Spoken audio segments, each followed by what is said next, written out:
Amos Perry, a regional manager for Whalen Incorporated, Farm and Ranch Chemicals and Feeds, had come to work a few minutes early and was waiting in the lab when Frank Barnes arrived.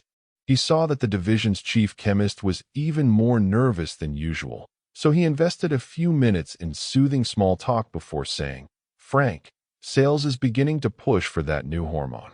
Immediately, Barnes came unsoothed. "Bill Dietrich was on the phone about it yesterday, Mr. Perry. I'm sorry I was abrupt with him." Amos grinned. "If you were, he hasn't had a chance to mention it to me yet. But I think we'd better light a fire under the thing. We'll probably get a blast from Buffalo before long. How many men do you have on it?" "Well, 2 helping with routine work, but I've done most of it myself, evenings and weekends. I didn't want anybody to know too much about it." "Mr. Perry, I'm worried about it." "Worried? How do you mean?" "Well, let me show you the litter we've been testing it on." The pigs were in pens outside the lab. Amos had seen figures on weight gain and general health. The latter was what promised to be sensational, but hadn't seen the animals for 2 weeks. He had the first bunch. "How old is that Boer pig?" "Not quite 4 months." Amos was no expert, but he'd spent many hours on customers' farms, and he thought the animal looked more mature than that. So did the shoats in the same pen, though they tended more to fat. All of the group had an odd look, certainly not normal for Yorkshires of their age. He thought of wild hogs. "Is it just the general health factor?" he asked. "I don't think so, Mr. Perry. You remember I told you this wasn't actually a hormone." "I know. You wanted to call it that for secrecy, you told me." "Yes, sir, but I didn't tell you what it really was." "Mr. Perry, are you familiar with hypnotics? Mescaline especially?" "No, I'm not, Frank." "Well, it's a drug that causes strong hallucinations. This is a chemical derivative of it." Amos grinned again. "Pipe dreams for hogs?" He quit grinning as implication struck him. If this thing didn't pan out, after the money they'd spent and the rumors that had seeped out, there'd be some nasty questions from Buffalo. And if it did, and they began selling it, what would it do to human beings? Asked Amos. Barnes avoided his eyes. "That's one of the things I'm worried about," he said. "I want to show you another pig." This one was isolated in its own pen, and it looked even stranger than its siblings. In the first place, its hair was thicker and black. There was an oddness in its shape and a vaguely familiar sinuousness in the way it moved that made Amos' skin prickle. "What's wrong with it?" he asked. "It's healthy except for the way it looks and acts." "Same litter and dosage?" "Yes, sir. All of them got just 1 dose. The effects seemed to be permanent. They were leaning over the fence, and the animal was looking up at them. There was an oddity in its eyes. Not intelligence exactly, but something unpig-like. Abruptly, it stood up on its hind legs, putting its 4 feet against the fence and raising its head toward them. It squealed as if begging for attention. Amos knew that pigs made affectionate pets.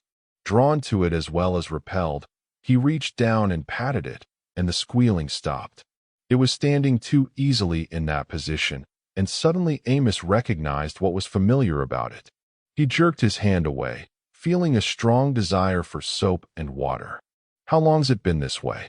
"It's changed fast in the last week." Amos looked toward the doorway of the lab, just inside of which a large black tomcat sat watching them. "Is the cat out here a lot?" Barnes' eyes went to the cat, widened, and turned back to the pig. He looked as ill as Amos felt. When Amos got to his office, his sales manager was already waiting. His mind only half present, Amos sized up the stuffed briefcase and the wider-than-necessary smile as he responded automatically to the amenities. "Just get back?" he asked. "Early train. Darn plane's grounded again." Dietrich looked full of energy, though he'd undoubtedly rushed home, shaved, showered and changed, and hurried to the office with no rest. He sat down, extracted papers from the briefcase, and beamed, wrote up the Peach Association. "He'll give me the good news first," Amos thought. "Fine, fine," he said. "The whole year?" "Yep. Got a check from the almond growers, too. All paid up now." "Good," said Amos, and waited. It came. "Say, I was talking to Frank Barnes about that new hormone he's got, and he seemed a little negative about it. When do you think we can have it?" It was a temptation to answer with false optimisms and duck the issue for a while, but Amos said, the slowest thing will be state and federal testing and registration. I'd say not less than a year. Dietrich nodded. Competition's selling more and more stuff that's not registered. Fly-by-night outfits, and they're always getting caught. Dietrich smiled. Every night they fly away with more business. Amos managed to smile, though the argument was old and weary. We'll put it up to Buffalo if you want a bill. You know I can't okay it myself. Dietrich dropped the subject, not being a man to beat his head against a stone wall if there were ways around it. And for the next hour, Amos had to listen to the troubles. Competition had cut prices on this, upped active ingredients in that, put such and such a new product on the market. Wayland's factories and warehouses already groaned under a crippling diversity of products, but sales didn't feel that was their problem. And even the credit policies needed revising. But the worst of all was a $15,000 claim for damage to pear trees, caused by a bad batch of Wayland's arsenical insecticide. Amos got rid of Dietrich with a few definite concessions, some tentative ones, and some standoffs. He made sure no one was waiting to see him and told his secretary he didn't want to be bothered before lunch. He had a lunch date with a customer and dreaded it. It meant 3 or 4 highballs and overeating and an upset stomach later. Before then, though, he had a few minutes to try to get his mind straightened out. He mixed a glassful of the stuff he was supposed to take about now. The complete executive, he thought, with physician and prescription attached. It didn't seem possible that this same body had once breezed through anything from football to fried potatoes. Mechanically, his mind on the lab's pigs, he got a small bag of grain out of a desk drawer. He hoped nobody, except his secretary of course, knew he wasted time feeding pigeons, but it helped his nerves, and he felt he had a right to 1 or 2 eccentricities. They were already waiting. Some of them knew him and didn't shoo off when he opened the window and scattered grain on the ledge outside. A few ate from his hand. It was a crisp day, but the sun slanting into the window was warm. He leaned there, watching the birds. More were circling in now, and looking out over the industrial part of the city. The rude shapes were softened by haze, and there was nothing noisy close by. He could almost imagine it as some country landscape. He looked at his watch, sighed, pulled his head in, and shut the window. The air conditioner's hiss replaced the outside sounds. Not even imagination could get rid of the city for long. Going through the outer office, he saw that Alice Grant, his secretary, already had her lunch out on her desk. She was a young 30, not very tall, and just inclined to plumpness. She wore her blonde hair pulled back into a knot that didn't succeed in making her look severe, and her features were well-formed and regular, if plain.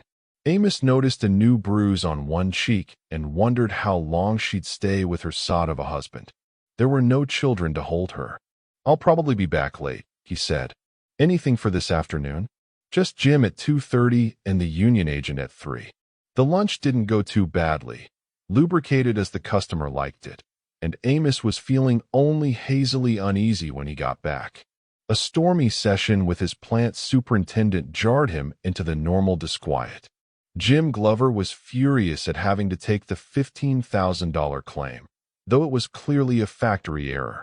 He also fought a stubborn delaying action before giving Amos a well-hedged estimate of $50,000 to equip for the new drug. He complained that Frank Barnes hadn't given him enough information. Amos was still trembling from that encounter when the union business agent arrived. The lunch was beginning to lump up, and he didn't spar effectively. Not that it made much difference. The union was going to have a raise or else. By the time he'd squirmed through that interview, then dictated a few letters, it was time to go home. He hoped his wife would be out so he could take some of his prescription and relax. But she met him at the door with a verbal barrage. Their son, nominally a resident of the house, had gotten ticketed with the college crowd for drunken driving, and Amos was to get it fixed. The Templetons were coming for the weekend. Her brother's boy was graduating and thought he might accept a position with Amos. She paused and studied him. I hope this isn't one of your grumpy evenings. The Ashtons are coming for bridge. His control slipped a little, and he expressed himself pungently on Wednesday night bridge, after a nightclub party on Tuesday and a formless affair at somebody's house on Monday. She stared at him without compassion or comprehension. Well, they're all business associates of yours. I wonder where you think you'd be without a wife who was willing to entertain. He'd been getting a lot of that lately. She was squeezing the role of executive's wife for the last drop of satisfaction. Well, since he couldn't relax with his indigestion, there was only one thing to do. He headed for the bar. Now don't get tipsy before dinner, she called after him. He got through the evening well enough, doused with martinis, and the night that followed was no worse than most. At 9 the next morning, the call he'd been expecting from Buffalo came through. "Hello, Stu," he said to the president of the company. "Hello, Amos. Still morning out there, eh? How's the family?" "Good." "Say, Amos, couple of things. This big factory charge. Production screaming. It was definitely a bad batch, Stu." "Well, that's it then. Question is, how'd it happen?" "Jim Glover says he needs another control chemist. Hope you're not practicing false economy out there. We wanted to hire another man, Stu, but Buffalo turned it down. You should have brought it to me personally if it was that important. It's going to take a big bite out of your year's profit. Been able to get your margin up any?"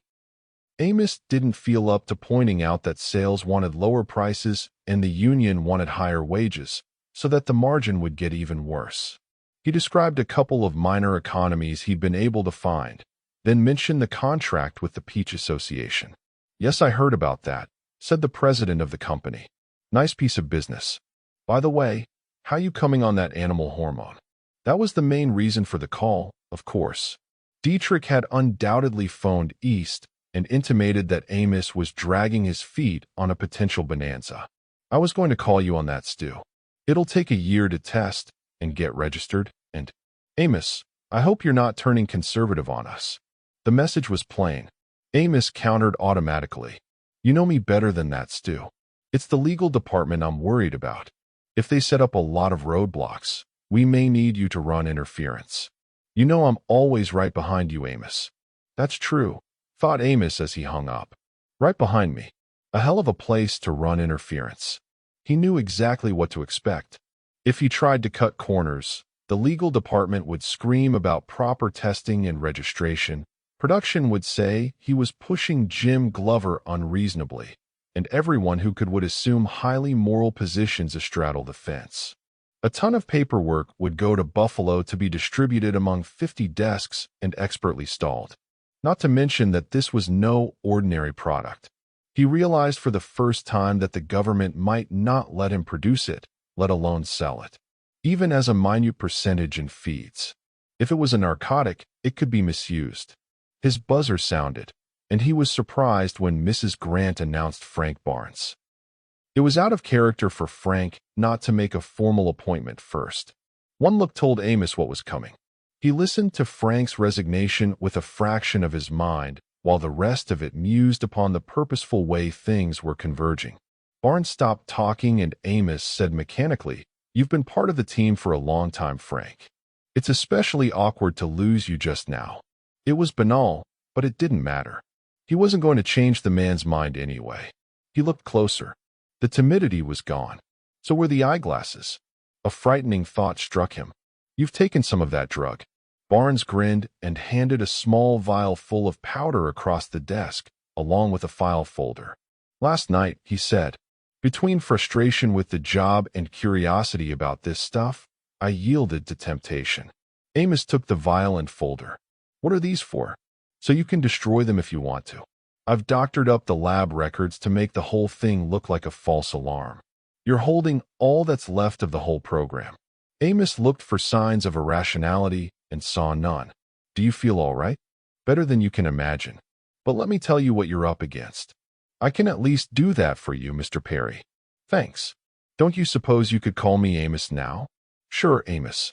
First of all, you were right about that pig trying to imitate the cat. He couldn't do much because he only had a pig's brain to work with." He stopped and grinned, evidently at Amos' expression. "I'll try to explain. What is an animal? Physically, I mean." Amos shook his head. "You've got the floor." "All right. An animal is a colony of cells. Different kinds of cells form organs and do different things for the colony, but each cell has a life of its own too. When it dies, a new one of the same kind takes over. But what regulates the colony? What maintains the pattern? Amos waited. Part of it's automatic replacement, cell for cell. But beyond that there's a control, and it's the unconscious mind. He paused and studied Amos. You think I'm theorizing? I'm not. That drug broke down some barriers, and I see all this as you see your own fingers moving. Amos remembered the mention of hallucinations. Barnes grinned again. Let's say it's only 1% awake and walled off from the conscious mind.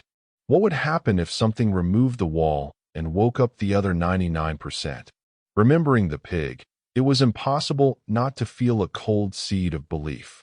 Amos dreaded what was coming next. Clearly, it would be a demonstration. Barnes held out his hand, palm up. In a few seconds a pink spot appeared. It turned red, oozed dismayingly, and became a small pool of blood. Barnes let it stay for a moment, then wiped it off with a handkerchief. There was no more bleeding. That's something I can do fast, he said. I opened the pores, directed blood to them, then closed them again. Amos, do you believe in werewolves? Amos wanted to jump up and shout, no? You're insane. But he could only sit staring. I could move that thumb around to the other side of my hand, Barnes said thoughtfully. I'm still exploring, but I don't think even the bone would take too long. You'll notice I don't need glasses anymore. The buzzer buzzed. Amos jumped, and from habit answered. Bill Dietrich and that customer are here, Mr. Perry, came Alice Grant's voice. I asked them to wait, he managed. His mind was a muddle. He needed time. You Frank, will you stay for a few days? Sure. I'm in no hurry now. And while you're thinking, let me give you a few hints. No more cripples or disease. No ugly people, unless they choose to be. And no law? No law? How would you police such a world? A man could change his face at will, or his fingerprints, even his teeth. Probably he could do things I can't imagine yet. The buzzer went again, with Mrs. Grant's subtle urgency. Amos ignored it, yet he hardly knew when Frank left the room. He realized the chemist had done him a favor. The selfish thing would have been to keep the secret and the boon all to himself. Instead, he'd given Amos the choice. But what was the choice? Suppressing the drug would cost him his job. There was no doubt about that. He was standing with his back to the door when he heard it open. He turned and faced Dietrich's annoyed frown. Amos, we can't keep this man waiting. He's... All of Amos' frustration and the new burden coalesced into rage. He ran toward Dietrich. You baboon-faced huckster, he yelled. Get out, get out. I'll tell you when you can come in here. He barely caught his upraised fist in time. Dietrich stood petrified, his face ludicrous. Then he came to life, ducked out, and pulled the door shut behind him. Amos waited no longer. If he had to decide, he wanted the data firsthand. He spread out the file Barnes had left him and looked through it for dosages. Apparently, it wasn't critical, so he poured a little of the powder into a tumbler, added water, and threw it down. There was a mild alkaline taste, which he washed out of his mouth with more water. Then he sat down to wait. A monotone seemed to be rattling off trivia, almost faster than he could grasp it, even though it was in his head and not in his ears. Paris green, calcium acidoarsenite, beetle invasion Texan cotton, paint pigment, obsolete, should eliminate, compensation claim, man probably faking infection, Dietrich likes because we only source, felt like hitting him when we argued about it. Correspondence Buffalo last year. They say keep. Check how use is poison, damned wife. The last thought shocked his intellect awake. Hey, intellect demanded. What's going on here? Oh, you've broken through, said unconscious. That was fast. 15 minutes and 23 seconds since you drank it. Probable error, 1/3 second. I've only been awake a few minutes myself. Minute, 60 per hour, 24 hours day, days getting shorter, September. Have raincoat in car. Wife wants new car. Raincoat sweats plasticizer. Stinks. Hyatt used camphor. Hold up a minute. Cried intellect. You want me to stop scanning? Is that what you're doing? Scanning what? Memory banks, of course. Don't you remember the book we read 3 years ago? Human Brain Estimated. Oh, all right, I'll slow down. You could follow me better if you'd let me grow some permanent direct connections. Am I stopping you? Well, not you exactly. I'll show you. Unconscious began directing the growth of certain nerve tendrils in the brain. Amos could only follow it vaguely. Fear, screamed a soundless voice. Stop. What was that? Intellect asked, startled. That was ID. He always fights any improvements, and I can't override him. Can I? Of course. That's mainly what you're for. Wait till I get these connections finished, and you'll see the whole setup. Fear, shrieked ID. Stop. No change. Shut up, yelled Intellect. It was strange being integrated. Amos found he was aware on 2 levels simultaneously. While he responded normally to his external environment, a lightning inner vision saw everything in vastly greater detail. The blink of an eye, for instance, was an amazing project. Even as commands flashed out and before the muscles started to respond, extra blood was rushing into the area to nourish the working parts. Reports flowed back like battle assessments. These 3 muscles were on schedule. This was lagging. That was pulling too hard. An infinitesimal twinge of pain marked some minor accident, and correction began at once. A sensor watched the whole operation and labeled each incoming report. Trivial, do not record. Trivial, do not record. Trivial, do not record. Worth watching, record in temporary banks. Trivial, do not. He felt now that he could look forward to permanent health, and so far he didn't seem to be losing his identity or becoming a moral monster. Those certain previously buried urges toward Alice Grant, for instance, were now rather embarrassingly uncovered. He was not, like Frank Barnes, inclined to slip out of the situation at once. He still felt the responsibility to make the decision. He carried the vial of powder and the lab records home with him, smuggled them past his wife's garrulity. It didn't bother him now, and hid them. He went out with her cheerfully to visit some people he didn't like, and found himself amused at them instead of annoyed. In general, he felt buoyant, and they stayed quite late. When they did get home, an urgent message was waiting on the telephone recorder, and it jolted him. He grabbed up the hat and coat he'd just laid down. What is it? His wife demanded. I've got to go down to the plant. He hesitated. It was hard to say the words that were charged with personal significance. The watchman found Frank Barnes dead in the laboratory. Who? Frank Barnes. My chief chemist. Oh. She looked at him, obviously concerned only with what effect, if any, it might have on her own circumstances. Why do you have to get mixed up in it? I'm the boss, damn it. He left her standing there and ran for the garage. The police were already at the plant when he arrived. Fred's body lay on the floor of his office, in a corner behind some file cabinets, face up. What was it? Amos asked the man from the coroner's office, dreading the answer he expected. The answer wasn't the one he expected. Heart attack. Amos wondered if they were mistaken. He looked around the office. Things weren't disarrayed in any way. It looked as if Frank had simply lain down and died. When did you find him? He asked the watchman. A little after 1. The door was closed and the lights were out, but I heard the cat yowling in here, so I came in to let it out, and saw the body. Any family? One of the city men asked. No, said Amos slowly. He lived alone. I guess you might as well take him to the morgue. When can I call about the autopsy? Try after lunch. Amos watched them carry Frank away. Then he put out the lights and closed up the laboratory. He told the watchman he'd be around for a while, and went to his office to think. As nearly as he knew, Frank had taken the drug less than 24 hours before he had. Death had come late at night, which meant Frank had been working overtime. Why? And why hadn't he been able to save himself? Not logical. His unconscious stated firmly. He should have felt it coming and made repairs. This whole thing's a delusion, said Amos dully aloud. No, it isn't, said a peculiar voice behind him. He whirled and saw the black tomcat grinning up at him. He gasped, wondering if he were completely insane, but in a flash understanding came. Frank. Well, don't act so surprised. I can tell that you took some yourself. Yes, but how?